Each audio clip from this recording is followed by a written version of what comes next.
Hey everyone, Gill Gross here, and it is time for another mailbag where I answer your opinions, your questions, your hot takes, and ultimately your comments on tennis or anything else. I posted in the YouTube community tab over 24 hours ago and got a lot of really awesome comments. I come to you from South Florida. For those of you who didn't watch the Miami preview, that is why the background is different. You can see I've gotten a little bit of color from being out in the sun so much, and a very awkward tan line right here because I've been wearing my sunglasses, which has covered that part of my nose and protected it from the sun. It's been great. It's been awesome. I'm going to post a video on Monday, which is, instead of a typical Monday match analysis, it's basically going to be a vlog that documents my experience covering the Miami Open. But really what it's about is delivering that experience of being at the tournament and covering the tournament to you, the viewers. That's the goal of it, to give you a flavor for the event and to take you behind the scenes as much as I possibly can, as well as, I guess, there will be some tennis stuff and content analysis, whatever, kind of interspersed in that. So that's what we have to look forward to on Monday. Let's get to the first comment here from Max. What are your thoughts on Alcaraz's chances on grass this year? I think his serve has gotten better, but may not be good enough yet to challenge Djokovic on the surface. Look, I don't know about the whole Djokovic thing. I can't decide right now how I think that match would look. It's still quite a far bit away. I haven't even really seen Alcaraz play in quick conditions this year yet, right? To clay and Indian Wells. So I got to see what that looks like. I actually didn't see his match today in Miami against Facundo Bagnis. Believe it or not, I missed that one. So obviously there's a lack of data for me when it comes to this year especially. But in general, my stance on Alcaraz on grass remains that he's going to excel on grass. It's going to be, look, Alcaraz is so well-rounded that what we'll see is different strengths in his game will be exacerbated on different surfaces. So let's just oversimplify that for the purpose of this question. On clay, his speed might be a bigger factor. On grass, his transition game might be a bigger factor. And how offensive he can be from the midcourt in being proactive and changing direction. So, or the aggressive second serve returning, which is an excellent part of his game that I think really helps on grass. The game is going to work across all surfaces. I think there's a lot to love about Alcaraz on grass. But yeah, the serve is an area where he can be a little bit exploited. He can really lose that kind of unreturned serves percentage battle and kind of dig himself a hole in the respect of not getting as many free points as his opponent. So that can be one disadvantage for him. The movement is not as comfortable on grass from what we saw last year. And there's also some technical stuff where I do feel like last year he was getting rushed a little bit and he wasn't handling the low bounce as well as maybe he can. But overall, he's going to be great on grass. The last thing I'll say is the fact that these questions, and I always like to point this out, this comment got 13 likes, which was one of the top comments, and it's not even clay court season yet. The interest in grass remains incredibly high. From Nicola, how bad are these balls that some tennis players, most famously Daniil, have been complaining about? Tsitsipas recently came out saying he injured his shoulder because of them. Can you break down this whole ball controversy and why a ball could have such dire consequences for players? Is there anything they can do to adjust, or are their complaints warranted? Hope you're enjoying Miami. All right, well, first of all, it's this Dunlop ball that most of this season has been played with using these balls on the hard court, the extra duty balls. Australian Open, all the lead ups to the Australian Open, the Middle Eastern tournaments were using them, and now Miami uses them. And it comes down to a lot of it just commercial sponsorship. So as far as I'm concerned, and as far as I know, if Wilson bids the most money, then the ball is going to be Wilson. If Dunlop bids the most money, then the ball is going to be Dunlop. This is how most of the world works. I will make a point to say I have not independently verified that that is how it works, but knowing what I know about how tournaments operate in general and how, quite frankly, the world operates in general, I would be stunned if that is not how this works. Whoever bids the most money, that's the ball. I mean, that is, I'm almost sure how it works. So I like to first say that. Look, Daniil believes that, first of all, he plays well with the balls. He feels like he plays well with them, but he finds them to feel very, very heavy, and therefore, upon contact, he thinks it sends more shock waves through, basically through the arm. So wrist, elbow, shoulder. Daniil has said he thinks it really applies more stress and pressure on the arm because of almost how the weight of the balls feel very, very, very heavy. Has there been a suspicious number of wrist injuries? Yeah, there kind of has. Sebastian Korda, Jensen Brooksby just had wrist surgery. Tsitsipas has the shoulder thing. It stops there for me. I might be forgetting some, but I do feel like that's a lot when we're talking about, top 50 players first 2 months of the season. I think that's quite a bit. Medvedev thinks the ball is different, okay? And if it is different, then they need to take a look at it. Andy Murray was asked about it. He kind of brushed it off, but, Andy has said, well, it would be great if we had consistency in terms of the balls. So I believe if there was a player union, one of the things they might bargain for is that the tour created a sponsorship that would span all of its properties, and therefore all ATP events would be played with the same balls. But since there is nobody representing the players' interests, it is the tournaments getting to do whatever they want, and they don't need to even really collaborate with the other tournaments around it. So that is the fullest picture that I can paint about this ball controversy. But it's not the first time we've heard complaints about tennis balls. It won't be the last time. They act differently, and it's a big deal, obviously. And that's all I can say. From Austin, what's your take on on-court coaching now that it's been wheeled out for a while? I know you were a detractor at the beginning. Do you think it's affected the game in a significant way? Are we still on trial period? Love your channel. Thank you. The fact that you need to ask that, are we still on trial period, is one of the weird parts, because I have been absolutely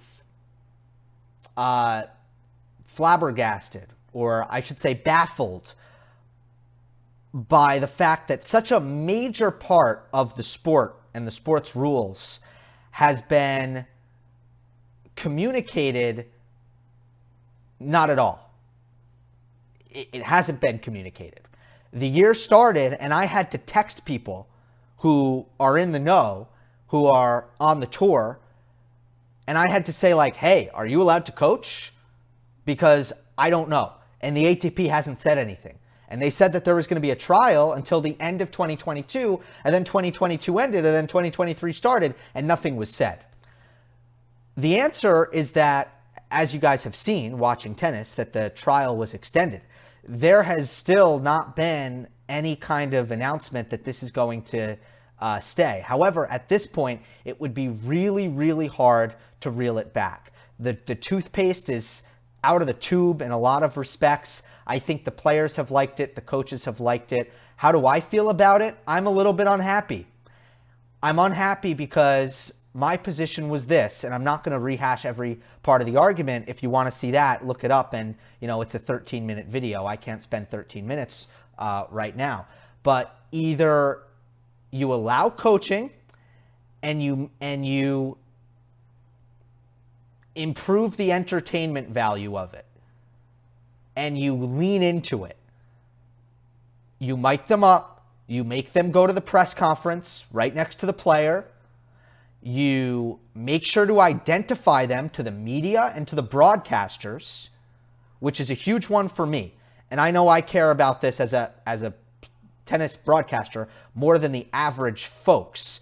But the fact that we are in a moment where coaching is legal in the sport, yet the broadcasters are not necessarily made aware of who the coach is, what the coach's name is absolutely appalling. I mean, in what world can there be a sport where somebody is coaching and the name of the coach is not made available in public? Because that is where we're at. And you can say, look at the website, look at the pages. It is so outdated. It is all the time, it is incorrect what's listed on the website. I mean, I'm not going to give specific examples, but there are plenty of players, the coach that is listed is completely wrong.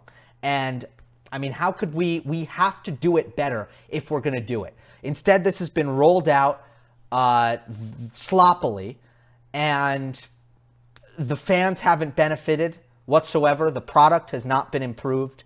I guess the only thing that's improved is some of the players and some of the coaches who were bothered by the fact that or felt restricted by the old rule feel better about it now. That's been the only thing that's changed. With that said, if we bring some perspective to it, it also hasn't really detracted from the product in any way.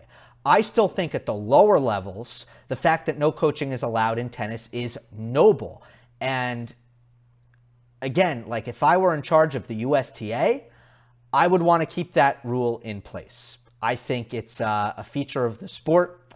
And when it comes to juniors and, players growing up with the sport, I like the fact that it's a sport where you have to problem solve on your own at the lower levels, grassroots. So for that to be taken away at the pro level, okay, fine. But if you're going to take it away, can we see some benefit from it? We haven't seen any benefit from it. None.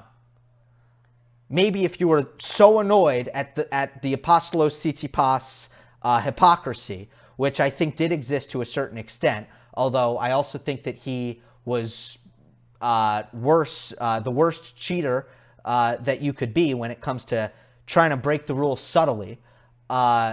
If you were that bothered by that, then I guess things are better now. But other than that, I can't think of a single benefit to the viewer, because rarely have there been instances where the coaching has brought real insight to the television broadcast. Or, I don't know, the live viewing experience. It certainly hasn't. All right. From Jack Young. We know about Ben Shelton's potential as a tennis player, but his new On sponsorship has me wondering, what do you think about his potential as a general superstar? If he truly becomes a top player and wins a couple majors, I think he would become an absolute star in America and make men's tennis more relevant here again. His game is obviously very explosive and enjoyable to watch for even a casual fan. His personality on court is very engaging, positive, and intense. He also just has a superstar look. He is managed by Federer's agency, Team 8, so his star potential will surely be maximized from a marketing aspect. I don't have that much to add to this other than fully agreeing. That's been something that I have been thinking about as I've watched Ben Shelton rise up the ranks and gotten to know his personality a little bit more, his on-court persona, and heard him in interviews. I think he's someone that people are going to fall in love with big time. From KH, random question, what are the general differences between a player ranked in the top 200 and a player ranked 1,000? Can you give us a short analysis of that? It definitely differs. There's no universal rule of thumb, but I have very much enjoyed at times watching players who are juniors or watching players at Davis Cup or United Cup. Sometimes those formats allow me to watch players who are ranked, 500s or 800s, players who I normally wouldn't watch them because they're not at a high enough level, and just observe. As a ball boy at the U.S. Open, actually, I would see a lot. I would do some juniors, and I would take note of kind of where they're lacking, or challengers.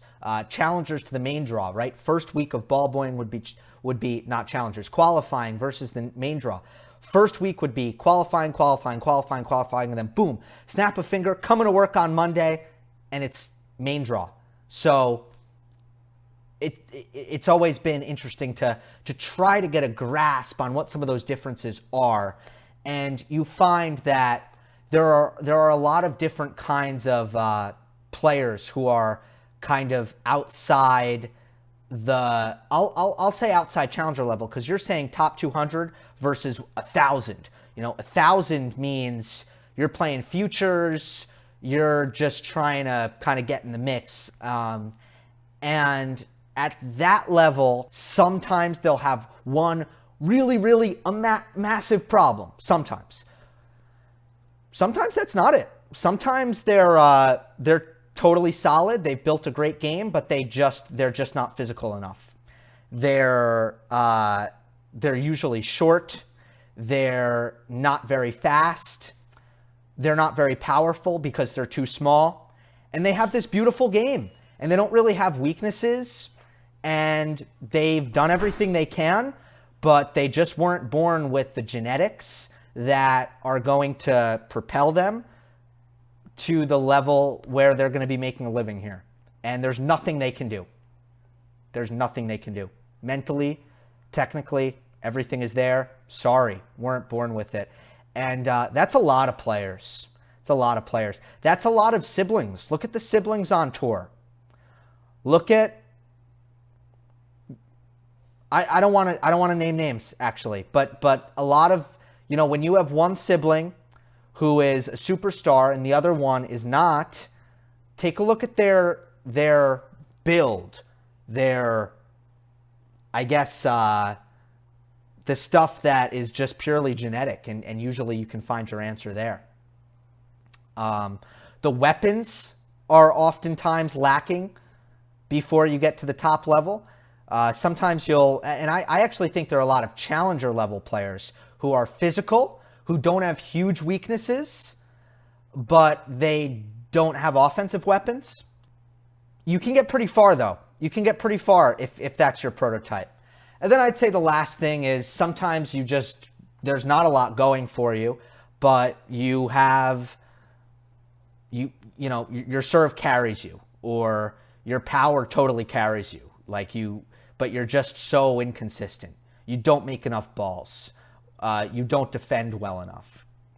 So there are all kinds of players. That's the thing. There are all kinds of players. If you go to a futures event and you watch tennis at futures and you figure out kind of what's wrong with each player, why they're not top 100. And by the way, they're great players, but why are they not top 100? If you're going to look at them through that lens, you're going to find all kinds of different answers, which is interesting because we see that reflected in the top 100. If we go 50 through 100 and ask, okay, why aren't you top 20? Why aren't you top 20? Why aren't you top 20? The same thing happens, right? We come up with all these different kinds of answers. It's a fascinating thing. Good question. From Sharon, I hope you're enjoying your time at the Miami Open so far. As a credentialed media member, what does a typical day at the tournament look like for you? And what kind of access do you have to players? Are there any changes you would make at tournaments to help improve media coverage for tennis? All right, most of this question I'm not going to answer because my video on Monday is going to answer it, right? But I'll talk about two things here. Two things that maybe I won't get into as much on Monday. But what changes would you make? I mean, I would say to make media coverage better, I think the biggest thing is the fact that players, it's a pretty player-friendly setup when it comes to private areas. And I think what other sports have that tennis really doesn't have is the fact that media only really gets access to players in a highly supervised environment, such as, well, really, I shouldn't say such as, really only press conferences, media availability. And it's a very rigid structure that we have in tennis, and that is to protect the players. Players like this.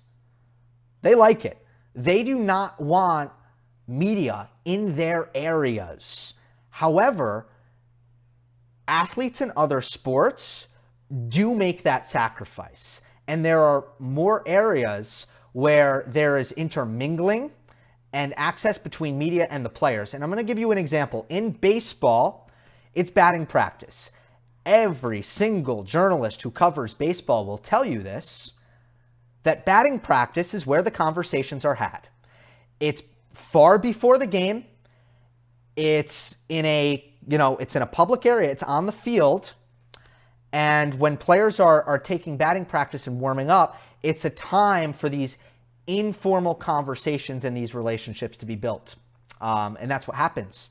And that's kind of where the relationships between media and players are actually formed.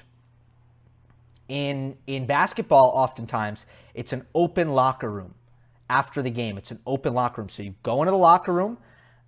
It is a set time, but you can talk to the players at their locker room kind of in a more intimate setting, and it's not as mediated. It's not a mediated thing. In a press conference, you might not get to ask a follow-up. You might not get to... So if you want to talk to a player about, let's say, I'm going to give an example, their passion for video games. Daniil Medvedev's passion for video games. Let's say you wanted to do a story on that and you really wanted to delve into that. In the press conference setting, you're getting 2 questions maximum. And really, a great story about Medvedev's video games, it's going to be a 20 to 25 minute conversation at least. That's what you need to build a really good story. And you're not really going to get that because you're not going to get that unless you get a one-on-one. One-on-ones are often denied, especially for top players. They're denied even more often. Is that facilitated for media members at like the Miami Open? Yes. You can request a one-on-one. You absolutely can. Sometimes those one-on-ones will be win only, so you won't get it if the player loses. And sometimes they'll be denied. So, and I haven't had enough experience with that system or talked to enough people about that system to really give you a good read on how easy that is or how successful most journalists are when they request one-on-ones with players who they want to do a story about. But even in that one-on-one setting, usually there's a press officer and usually there's a strict time limitation. Now at the Miami Open and Indian Wells, there's this big grassy area. And what are the players doing at that area? They are stretching, they are warming up, they're throwing a football around. They're not in a private space. They're not in the locker room. They're out in the open. They're not on court. They're not on the practice court. Theoretically, this is a space where, you could allow media to be in that space. That would be a more media-friendly setup and a less player-friendly setup. But in tennis, the way things are structured and the way the power balance is, media don't get that kind of power. The players, the comfort of the players is much more important to the tournaments. And the tournaments are the rule setters here. It's individually. Individually, the tournaments make those decisions. So I would say what is lacking for a media member are casual settings where players are and you are allowed. It doesn't really exist. Unless you have a special credential. If you're like a former player, then you get more. And that's why oftentimes, like, your TV commentators, will often have some really great insights. Oh, I talked to so-and-so's coach. Now, sometimes it's, a texting conversation, but sometimes it's like, oh no, I was going to get food, and I was going to get food in the same area where the players go to get food because I am Jim Courier, and my credential as a former player allows me to go get food where the players get food. And guess what? I ran into Juan Carlos Ferrero, and I got to talk to him about Carlitos, and now I have this insight. That's how it happens. Press, regular media, like the regular credential that I have for the Miami Open, there is nowhere where the players are that I'm allowed to be, other than press conferences, other than interviews. That's it. That is going to limit what... Now look, I'm not a features journalist. I don't write for a newspaper. It doesn't make much of a difference for me. But that is what I think that is the reason why I'm going to tell you something. The LA Times, the Los Angeles Times did not send anyone to Indian Wells. And that is a reflection on, in my opinion, how productive they feel they can be at a tennis tournament in terms of their coverage. It's not great in terms of what you can do compared to other sports. Other sports provide more access. From Rue, what do you think it is about Daniil's game that has improved this year, and what led him on this 19-match winning streak? Is he just more motivated? Does he want it more than he did in 2022? No, I don't think it's about motivation. I don't think it's about how badly he wants it. I think, he hit a patch of confidence. Confidence is everything for tennis players, but what kind of created that confidence and what kind of changed? I think he changed his string, a more powerful string. We've talked about in the past, Medvedev needed to find more baseline power, to find more generation of offense from the back of the court. And I think he found that with the new string setup. And I'm not confident enough to say he definitely made a technical change on his forehand. But I do think he's coming through the ball a little bit differently than he did last year. I don't think it's quite as flat. I feel like there's a little bit more acceleration. I feel like there's a little bit more whip on his forehand. I almost feel like he's relaxed his wrist a little bit. He's loosened his grip on the racket a little bit. It's just the racket head is coming through the forehand a lot faster. And I mean, look, the serving has been better. The defense has been better. But the biggest thing to me has been that the forehand has been damaging. And I think that's the biggest difference when it comes to just what he's been able to produce on the tennis court. From Ryan, Gill, thanks for all the great content. I've heard you talk about the one-handed backhand previously, and I would like to know if you think it's holding players back. Currently, only one player in the top 20 uses it and a handful in the top 50. It seems to be why Tsitsipas is so inconsistent. I'm sure there will be an exception like Roger, but it seems like the most consistent results are coming from the two-handed backhand. Yeah, I probably said this recently, but it's the most popular mailbag question is what's going on with the one-handed backhand. And I'll just say, look, you can't ignore the numbers. You just can't. The numbers say that it's just declining. It's just declining more and more and more.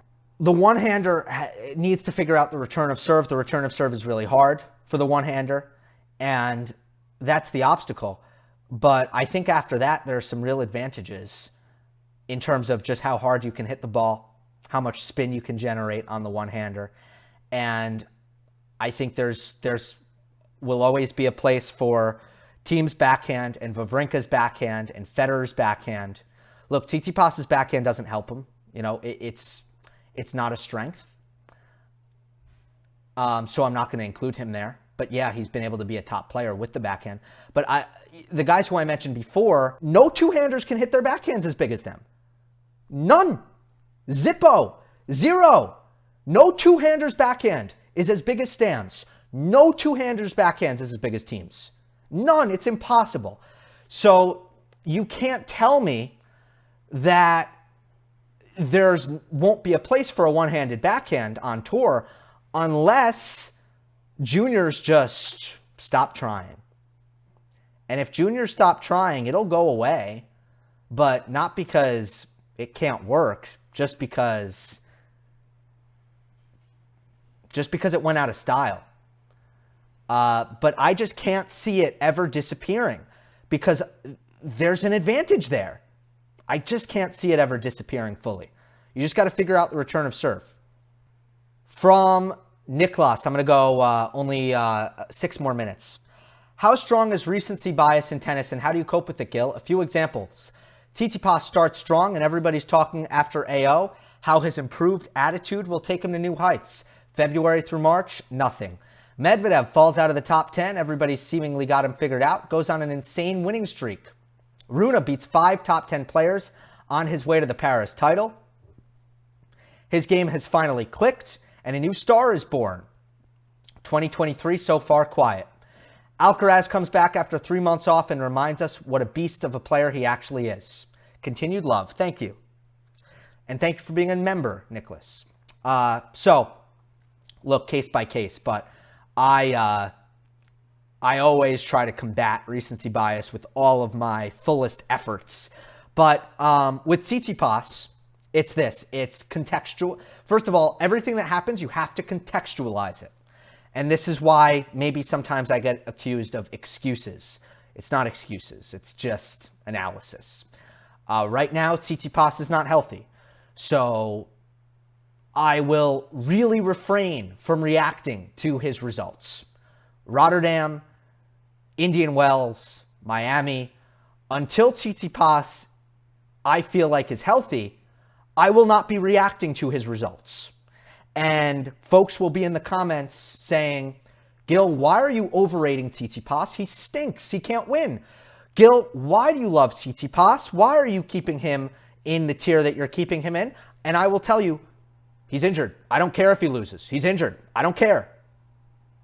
That's what and you've seen me do that before. That's how you combat recency bias. And that's the best thing to do. You have to contextualize everything that happens. Now let's go to Medvedev.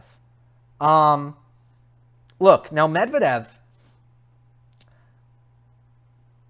went, a solid year not really doing much to, like it was a long period of time compared to some of these other examples where people are just reacting really hard. I mean, Rune, it was what, 6 weeks?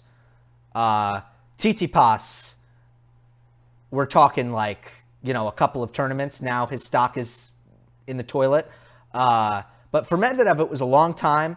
But I think you just need to, I guess, usually meet it somewhere in the middle. That's kind of what I did with Medvedev is, look, he's not this bad. Maybe he's not also as good as maybe he's looked on this winning streak. And he's probably somewhere in the middle. I guess with Rune, beware of sample size. Beware of sample size and beware of results in the fall. Now, look, Rune is going to be a great player. It's not like what he did in the fall is some kind of fraudulent thing that we're always going to remember as some kind of wacko occurrence. I don't think that's how it is. But, and I said this at the beginning of the year when I predicted Rune to finish world number 9, which at the time was it was a projection that was a lot lower than I think what most people had him. And I didn't argue against what Rune can do on a tennis court. I didn't say, I think Rune has this kind of weakness and that's why I think he's not going to finish top 8. All I said was, it's only 6 weeks here where he's been a top player.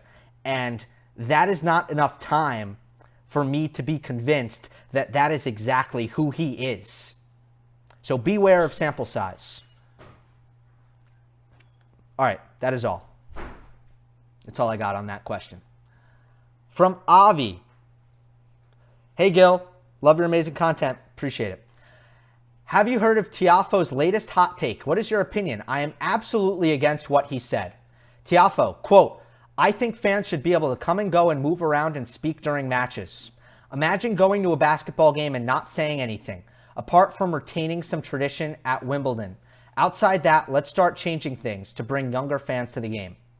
Speaking of Tiafoe, what do you make of the fact that, okay, now you just take a dig at him. What do you make of the fact that he has only won one title and won it in February 2018, 5 years ago, hasn't won a set in his last 4 finals? Yeah, I mean, kind of just bad finals luck at the end of the day. It's coming. Frances will win a title, probably this year.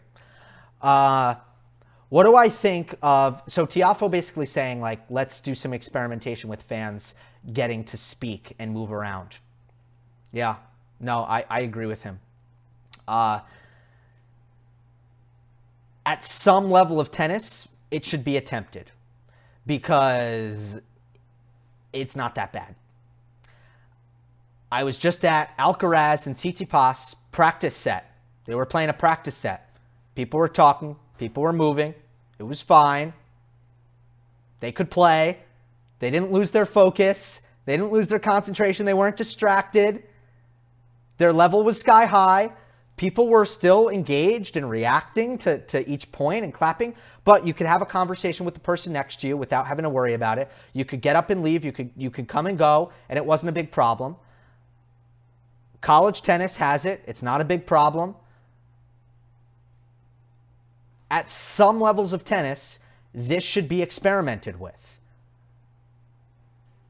And I'm not saying that, it should, the silence should be completely done away with and that it's no good, but I call for experimentation. I agree with that. And let's see how the players like it, and let's see how the fans like it.